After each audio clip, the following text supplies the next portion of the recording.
ಓಂ ಗುರುಭ್ಯೋ ನಮಃ.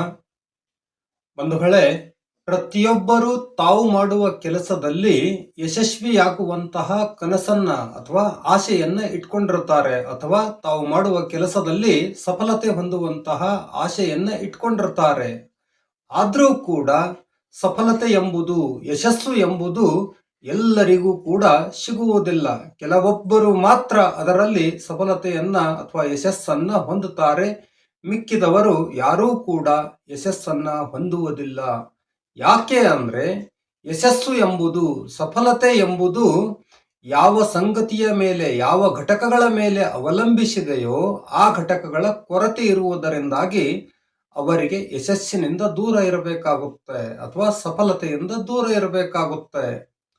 ಯಶಸ್ಸು ಸಿಗಬೇಕು ಅಂದ್ರೆ, ಸಫಲತೆ ಹೊಂದಬೇಕು ಅಂದ್ರೆ ಅದರ ಹಿಂದಿನ ರಹಸ್ಯ ಏನು ಎಂಬುದನ್ನ ದ್ರೋಣಾಚಾರ್ಯರು ತಮ್ಮ ಮಾತಲ್ಲಿ ಹೇಳ್ತಾರೆ, ಕೇಳಿ.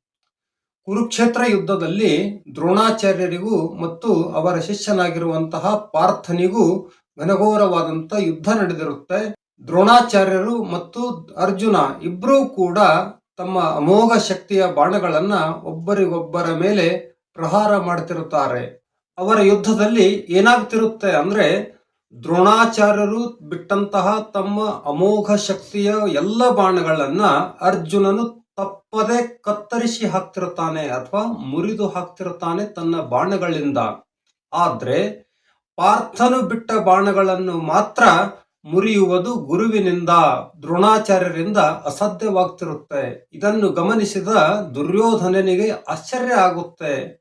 ಆಶ್ಚರ್ಯವಾಗಿ ದ್ರೋಣಾಚಾರ್ಯರಿಗೆ ಕೇಳ್ತಾನೆ, ಇದೇನು ಗುರುಗಳೇ, ಗುರುಗಳಾಗಿ ಶಿಷ್ಯನ ಬಾಣಗಳನ್ನು ಕತ್ತರಿಸಲಾಗುತ್ತಿಲ್ಲವಲ್ಲ, ಶಿಷ್ಯನ ಬಾಣಗಳಿಂದ ಗಾಯ ಹೊಂದುತ್ತಿದ್ದೀರಲ್ಲ, ಗುರುಗಳಿಗೆ ಸೋಲು ಬರುತ್ತಿರುವ ಕಾರಣ ಏನು, ಇದರ ಹಿಂದಿನ ರಹಸ್ಯ ಏನು ಅಂತ ದ್ರೋಣಾಚಾರ್ಯರಿಗೆ ದುರ್ಯೋಧನ ಕೇಳ್ತಾನೆ.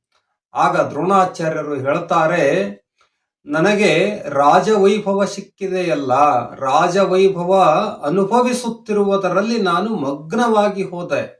ರಾಜಮನೆತನದ ಸುಖ ಸೌಲಭ್ಯಗಳನ್ನ ಅನುಭವಿಸುವುದರಲ್ಲಿ ನಾನು ನನ್ನ ಶಕ್ತಿಯನ್ನ ಮರೆತೆ.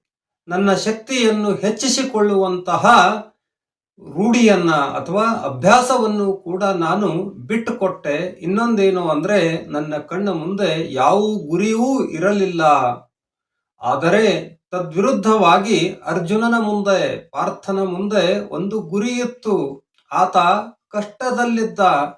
ಕಷ್ಟದಲ್ಲಿದ್ದರೂ ಕೂಡ ಗುರಿಯನ್ನ ಮುಟ್ಟುವ ಸಲುವಾಗಿ ಆತ ನಿರಂತರ ಹಗಲೆನ್ನದೆ ಇರುಳೆನ್ನದೆ ಸತತ ಬಾಣ ಪ್ರಯೋಗದ ಅಭ್ಯಾಸವನ್ನ ಮಾಡುತ್ತಲೇ ಇದ್ದ.